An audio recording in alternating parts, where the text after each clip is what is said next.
Welcome to the Student Ministry Matters podcast. We want to encourage, equip, and connect those with a passion to impact the next generation for Jesus Christ. Student ministry can be a lonely place. You might even feel like you're the only one in your church or community that cares about students. Well, know this, you're not alone. People all across the country are engaging Gen Z and care deeply about the spiritual direction of these young men and women. Whether you're full-time, part-time, bivocational, or volunteer, if you have a heart for students, this is the place for you. Welcome to the podcast. I'm Dan Carson, and on today's podcast, I have Micah Powell. What is up, everybody? And Chris Vines. Man, it's good to be here. Well, these guys are with me as we continue the conversation about student ministry. We're going to spend some time talking about volunteers, their importance, and characteristics of the good ones in this episode. But before we get to that, I want to share with you a new opportunity. We've created a patron page. What does that mean? It's simply another avenue that you can show your support to our podcast. At patron.podbean.com/Student Ministry Matters, you can sign up and become a monthly supporter of this endeavor. There are some different rewards and opportunities for those that might want to partner with us. Any amount is going to help. $1 to $1,000 a month would help us continue to improve and grow on what we have going here. Now, as people join us, we do want to give them a shout out on the podcast. And guess what? Our first patron has already joined. And no, it's not my mom. It's our friend Joel Young. Joel is the youth pastor at Summers Missionary Baptist Church of Summers, Arkansas, and has the distinction of being our very first patron. Thanks, Joel. Woo! You are awesome. Nice. Thank you, Remember Joel. to pray for Joel this week. He is a bivocational student pastor who works within the Siloam Springs School District, so he's got all sorts of challenges ahead of him. So you pray for Joel. We are thankful for him, truly. Our patron program is just one way to help us grow, though. Giving us a review on our podcast or sharing the podcast on social media are probably two of the biggest other ways that you can help us move forward. Now, if you have any questions or you'd like to give us some feedback, and we're always looking for that, give us a shout at info@studentministrymatters.com. Guys, I'm glad that we're back together for another chat about student ministry. However, before we get to that, what all's been going on in your life? It's been 2 weeks since we had the last chance to record. So, Chris, what's going on in your life? Well, just rocking and rolling through the summer. Student ministry has been obviously different, but we've still been moving forward. We every summer we do something called Wandering Wednesdays, and it's just where we get out of our normal element and kind of typically we go into different church members' houses, but just because of the situation of COVID-19, we have not been going into a lot of houses, but we have been going to kind of random places, so been doing that.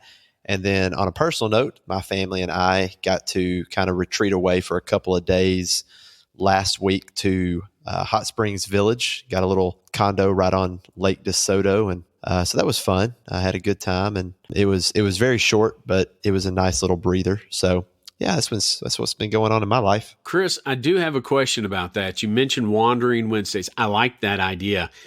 For the longest time, we would have picnics during the summer. We'd just go to the park and we'd swing by and pick up some fast food, or people would bring their lunch and we hit the different parks up here in Northwest Arkansas. My question for you, though, is what are you doing about transportation? Are your students riding in a van together? Are they wearing masks at that point? What's that look like? Their parents will bring them to the location, or the kids that can drive. Okay. Yeah. So, and in the past, it just depends on where we're going. I mean, some of our church members live not too far away, but they kind of live out. And so in that case, I make the van available for us to drive out there. This year, we have taken the van in certain situations, and before we get on the van, I'm taking temperatures and things like that. But and if the parents want them to wear a mask, then they do that. But I haven't been requiring that, and so yeah, that's kind of what it's been look like. But we really haven't been on the van very much at all this year, and the times that we have had just been in our different locations, kids will just meet up there, and then parents will pick them up there as well. So like we went to the park our local park a few weeks ago, and then we did go to one person's house and we had kind of our gathering outside in their yard. So yeah, that's kind of what's been up. Cool. Like I said, I love the idea. I love the concept. And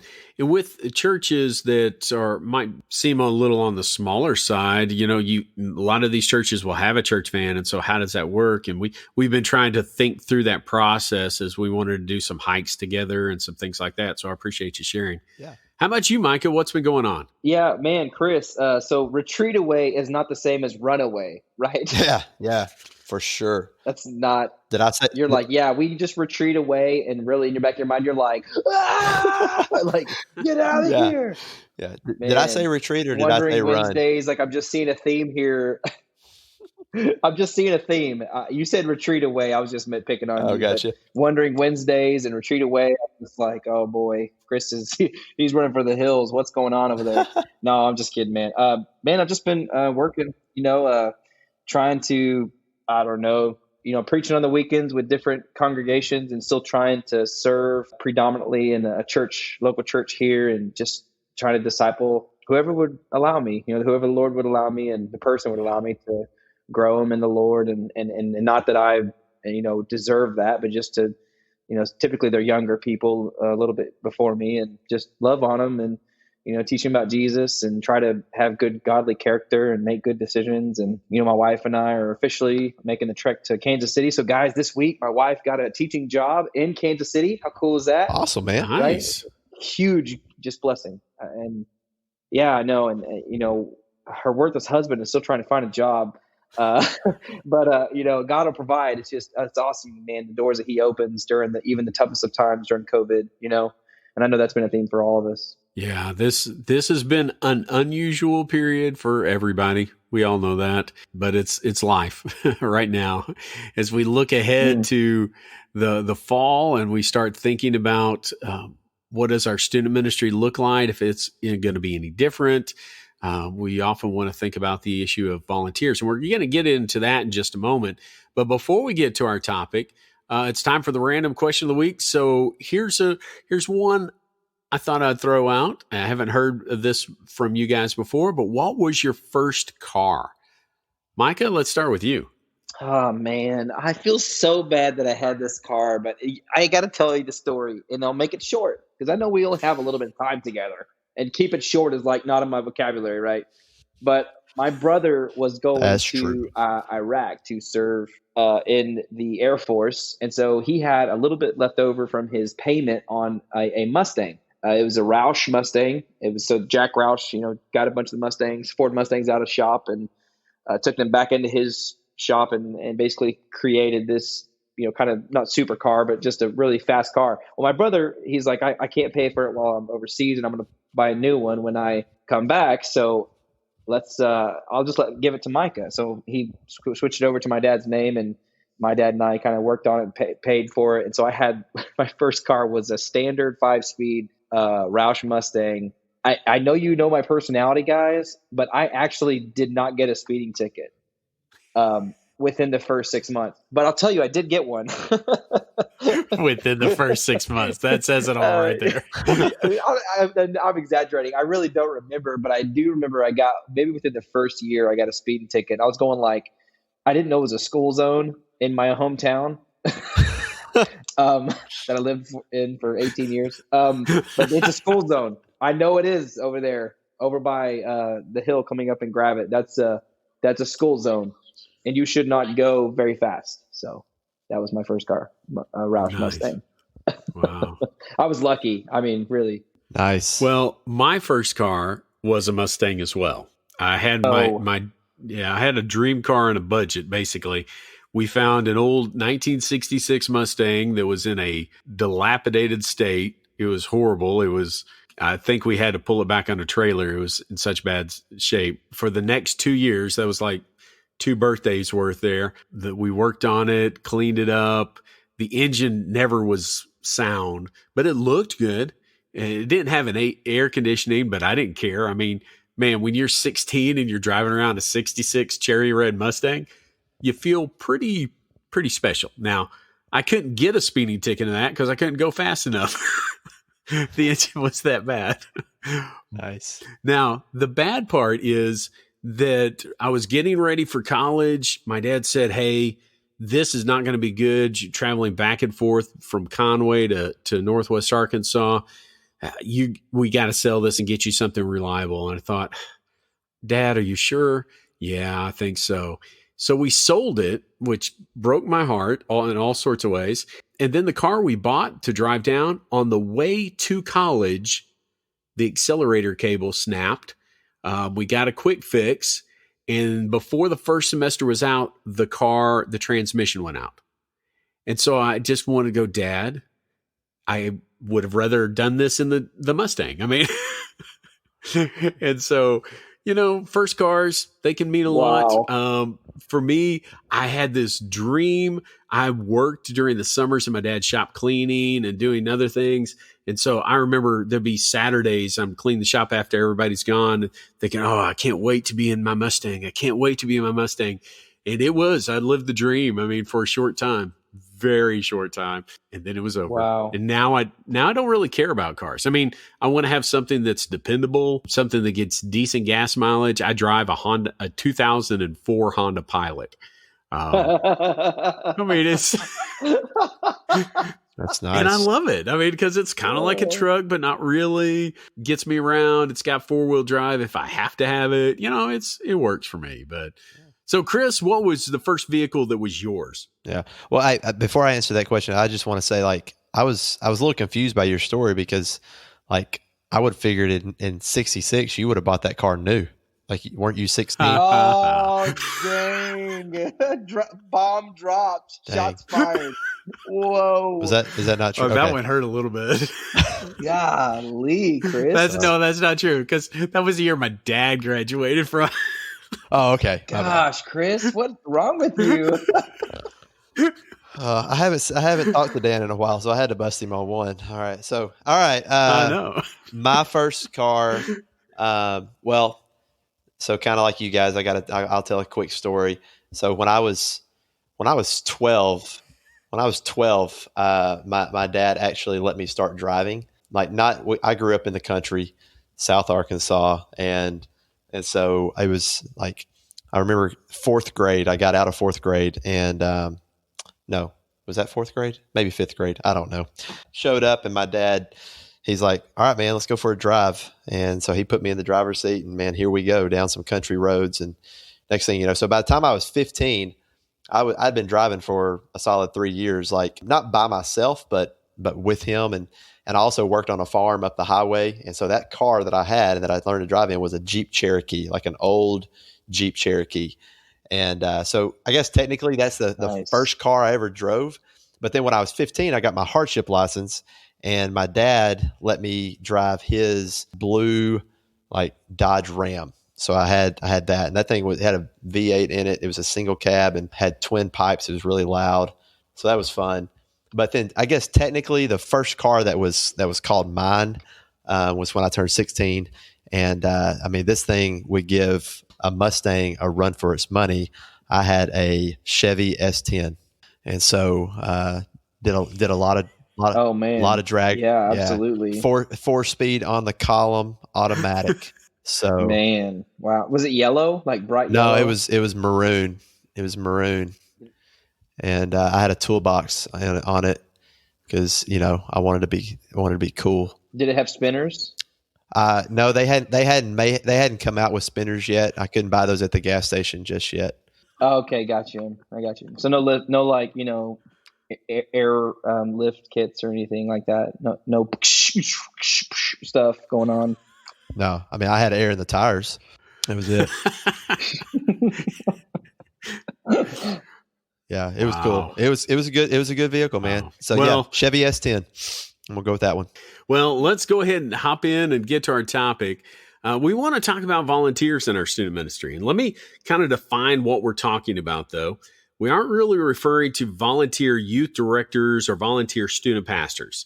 What we're talking about are the volunteer team that any leader needs around them as they seek to do the work of ministry. At my church, my team is me and right now one other person. You may have one or you may have 10 adults that are part of that team. and they may serve a variety of roles. So on this episode, we want to talk about their importance and then what we're looking for in a good team member. And so let's answer that big question. Why are volunteers important to your student ministry? Chris, let's start with you. What makes these people so important to our student ministries? Well, it's simple. It's the Mack truck theory, or the Mack truck example, because if everything's centered around one person, the youth pastor, and tomorrow you get hit by a Mack truck and die, you need people there to carry on the ministry. Simple as that, I think. I mean, it's just not all about you. I mean, I kind of joke about that, but I mean, seriously, I think that's so important, to remember that. I mean, if you try to build something all around you and your personality, and you depend upon you alone, you're just really setting yourself up for failure. But I think you're also not being a good steward of the ministry that God has placed you in. And so I think we need volunteers to serve the church in ways that we just can't, and also to know that ministry can keep going even when we're not there. I've never heard it referred to as the Mack truck theory, but that is totally accurate. You don't want to build a ministry around just that one person. One, we can't do it alone. But two, if you're gone or you get sick or you get the COVID, I mean, you're out. And what do you do at that point? And so, man, that's important. Micah, what about you? Why are these volunteers so important to our student ministries? It's replicating yourself, as Chris kind of said, and I like ministry sharing. That's kind of how I think. I guess I want to disciple myself out of a position, kind of in a way. Still retain the ministry and the responsibilities, but to just be able to replicate myself, as there's so many things out there about replicate ministries and Robert Gallaty and great resources to be able to kind of delve into what it means to be a discipler. And I take finding and equipping those volunteers and implementing them in the student ministry. I think it's crucial to grow a student ministry because, like Chris said, the Mack truck theory, I guess, what happens if we were to die or we were to move on, or God were to call us somewhere else, and to be able to have those volunteers there that you're able to draw out from the church body, be able to, that aren't already serving in some large capacity where they can't give the time needed to these students, I think is crucial to growth, but also to a healthy sign of a church that's unified and moving in the right direction. Because I think the student ministry part of that's important, that there is continual growth. One of the things that basically what I hear you saying is that God has called us to be pastors to equip people for ministry. And so, hey, we've got to equip people to do the ministry even within this student ministry.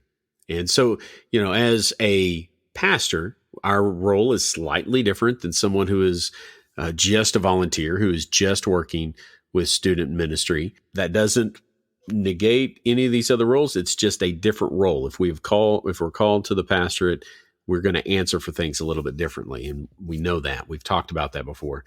One of the things that I would like to point out is that it is vital, especially in this day and age, that we have other adults with us as we're with those students for accountability's sake.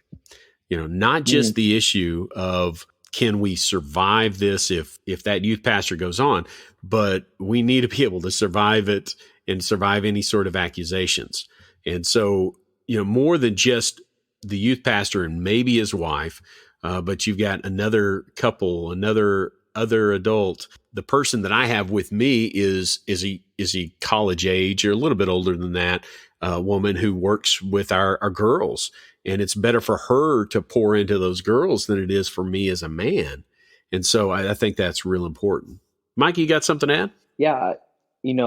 Replicating yourself, I was thinking about that and what you were saying, and just, it makes our job in some ways, I don't want to say easier, but more manageable as the group grows. And also unity. I didn't even think about this till just now when you're saying that, but unity in the church.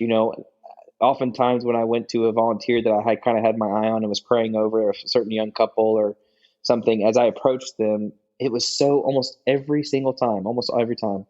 You know what they said back when I came to this? I said, would you be interested in praying about, helping us with this student team, the student ministry teaching team, and, travel, student volunteers, and almost every time, guys, they were like, man, we've been praying about a way to serve.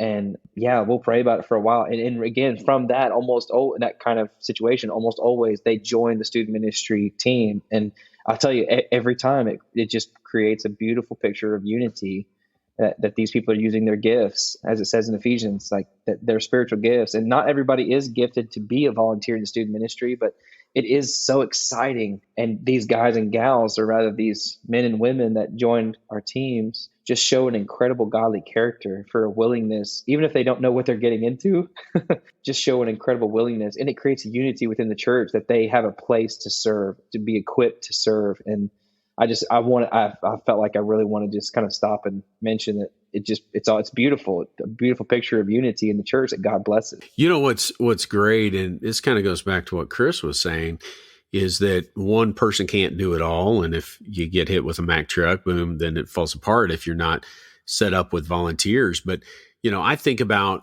some of my students over the years, they have related much better to someone else.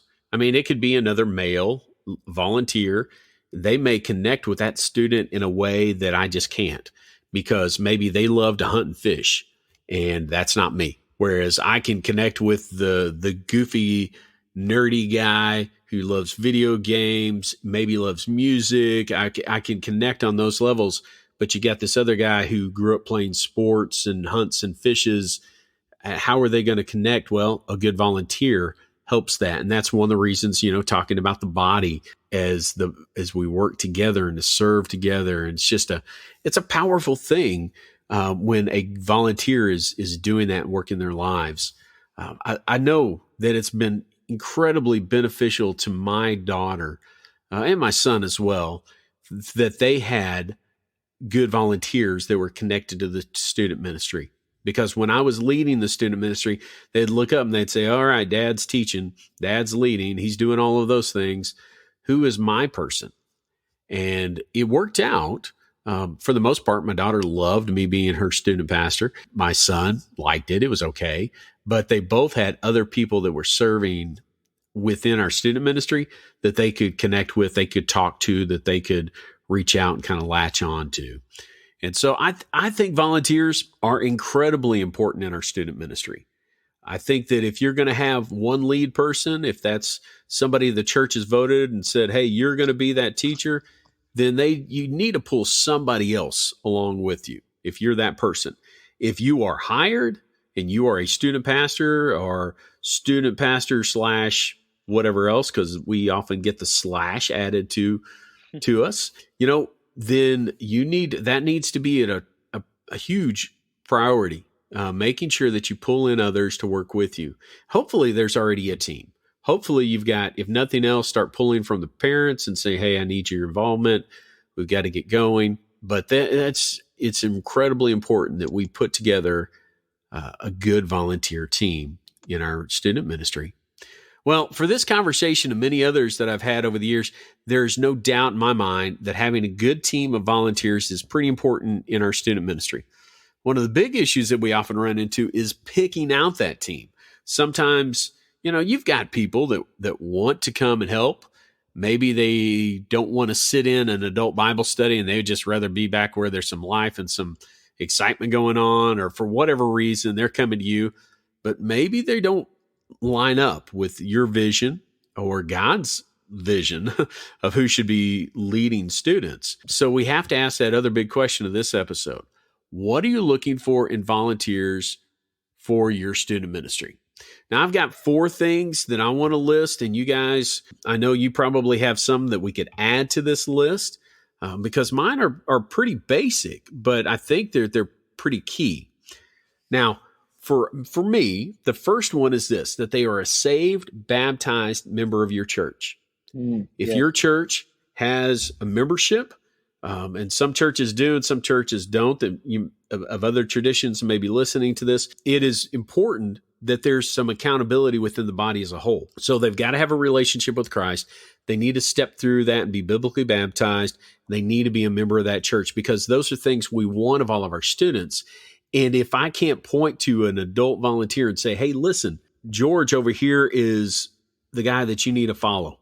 Look at what he's done. He's accepted Christ. He's been baptized. He's an active part of that church. Then if I'm pointing to somebody and saying, well, this guy's never been baptized, I can't expect that from a student either. And so I think that's a part of that and plays into it. Number two, I think that these volunteers really need to truly care about students. There are a lot that just want to be in control. They want their own little empire. They want their little group. They want to be in charge as you look in at volunteers. And you don't want that. You want men and women who love students, who care genuinely and deeply about them. And it doesn't matter their age. In fact, some of the best volunteers that I've had over the years have been those that are of a more mature place in life. And for me to say that at 48, man, my mom was one of my youth volunteers at Temple off and on throughout the years. And so in her 60s, she was still there. She loved on those students. There's some other ladies at that church a little bit younger than my mom. In their 50s, they cared for those students, and they would just be there for them. So I think that truly caring about students is pretty high up on that list. The third thing that I have is that they should be students of the Word. Now, I would say that I have probably not been as curious or question the people that were volunteering enough about this. I want them not to be theology scholars. They don't have to be deep, have a deep understanding, but I do need them to be growing in God's Word, especially if they're going to help lead a small group, or if they're going to be answering questions that students are going to come to. If you have to follow behind your volunteers and play cleanup, then there's a real problem. And then the last thing that I have for a good volunteer is that they need to have a good reputation outside of the church. It is real easy to find somebody who's charismatic, who is, great, loves games, that might be great at music. They might have all of these skills that they can carry in with them. But, we need to kind of look at that 1 Timothy 3. There's some of the requirements of the pastors, and they're not going to be a pastor, but they need to have a good reputation. Because if they don't, again, we're putting an example in front of our kids that we don't want them to emulate. And we want them to follow Christ. And so that, just like Paul wrote, follow me as I follow Christ, these students are going to be looking to these men and women for an example to follow. And so, as we look at all of these things, the one thing that I'd say that we don't want to worry about is they don't have to be the young, cool, or funny to be a good volunteer. They just simply need to love God, love people, and want to make disciples. They may not know how to do it yet, but that's where their heart is. They can learn a lot of things, but looking at the characteristics of a good volunteer, that's something that's real important. So what would you guys add to that list? What are some other characteristics that we might want to look at? I'm sure I've missed something in that process. Micah, Chris, what do you think? Well, I would just, I think that's a good list. I had a couple of things jotted down, and I think really what I have down just kind of undergirds what you've already said. But I'm good. It helps me to have little catchphrases because, one, that's just how I remember things. But so I wrote this down as far as for volunteers. Yeah. They need to be consistent to show and convicted to grow. So I think one of the biggest things for a volunteer is consistency. I don't want a person who just hops in 1 week and then shows back up 6 weeks later. And so I believe that they need to be consistent. And then also I believe, like you said, they need to be convicted about growing personally.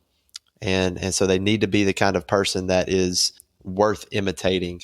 I don't want to put the same kind of requirements that the scriptures put on for pastors and deacons on a volunteer.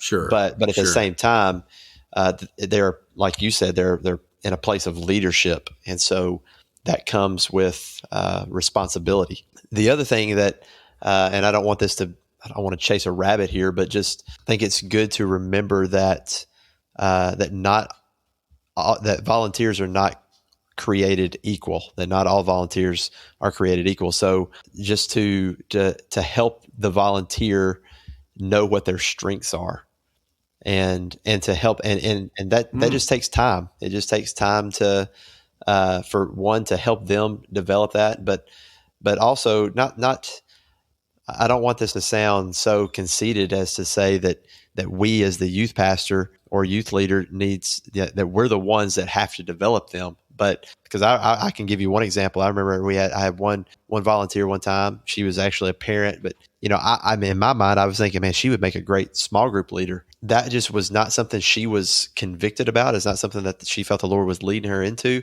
However, she did come back. She was bold enough to say, I really want to be hospitable. I really want to serve in this way. And so I was like, well, hey, go for it, and man, that's how she served. And I mean, I never had to worry about, drinks or snacks or anything like that, because that's what she loved doing. On the same side, there's those volunteers that that's, it's not to say they're not hospitable, but that's just not their bent. They would rather be there in the middle of kids in a small group wanting to teach, and so, right. So as far as asking, what are we looking for in a volunteer? I think someone who is consistent, is convicted to grow, and then just to kind of wrap up what I said there and all those other words is, someone who is flexible to learn what their gift set is.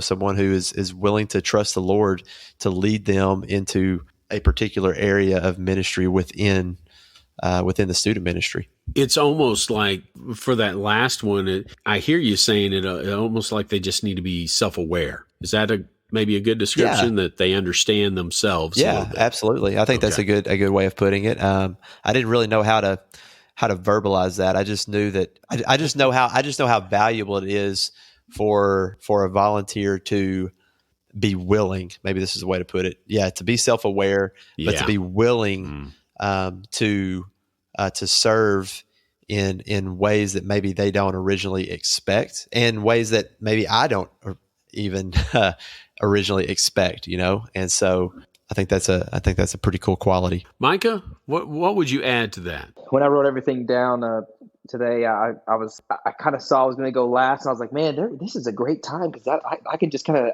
clean up, not like a mess, but just say the last thoughts, and perfect timing. I don't have to talk much. So y'all said everything, so I won't rehash it out. But two things I was thinking about was teaching capabilities, that they have a teachable spirit. Now, I understand that is kind of in what you were talking about with being students of the Word. But I mean, if they have a hesitancy to be taught by somebody like me, then not the lead pastor, not a person that is on the board of the church or whatever, like not some person that's high up, but somebody that just loves to serve in student ministry as a student pastor. Like, if they're old, say they're older than me, like one couple, one example, and I approached them, and I was interested in this couple because they were just wonderful people. And I told this couple, they're like, we'd love to serve, and we'd love the opportunity to teach these kids. And I was thinking like Titus, to be able to have that elderly presence in the student ministry, to be able to teach these younger kids. And I was really loving that, trying to really find that and make that possible. And one thing that I told them, I said, well, times have definitely changed some. Would you guys be willing to be taught by me? We have a session after each Wednesday night with all the small group leaders and the volunteers, and just kind of hash out how our teaching things went, and then prepare for the next week. I said, would you guys, I didn't want to say submit in a way, but, would you guys be interested in, coming along with us and where we are, and kind of how we teach and present this stuff to these students? And they said, after just a short conversation, it wasn't that they were given over into anything or they were prideful or anything. They just were like, I don't think this is going to be for us. And so like, it was so common to me. And again, I don't think bad of that couple. I think they just were worried, but because maybe they didn't have, maybe it made them nervous or something to be taught, or I'm not sure. But to me, being teachable, like I want volunteers that are going to be teachable, that I can pour into, that I see a willingness not just to love the students on the young people side, but on the elderly side, where, hey, are they willing to submit to any kind of teaching by even somebody like me that doesn't deserve to teach them, that, doesn't have any more life experience. And the last thing I wrote down was joyful. Man, come on. You both know me. I love to laugh. I love to make jokes, and not at people's expenses, but even sometimes mostly my own when I talk and joke. But man, just joyful. Like I want ministry to be exciting. And I feel like a lot of times it becomes this cringy scapegoat to some people, but it is a real ministry with real people that are pre-people, and they're just young people, younger kids, but they're the church, and it is definitely a great ministry. We should take it seriously, but it should be a joyful experience. And I want volunteers that have a lot of joy, and I don't just mean smiling and charismatic nature things from different kinds of churches that are outside of our doctrine. I just mean that they have a lot of spiritual joy, that they enjoy like their wives, or they enjoy coming to church, and you can see their expression of Christ's joyfulness in them. And because I don't want them coming into the student ministry to, I don't want to say bore it, but I want them to be excited about what Christ has done and what he still is doing.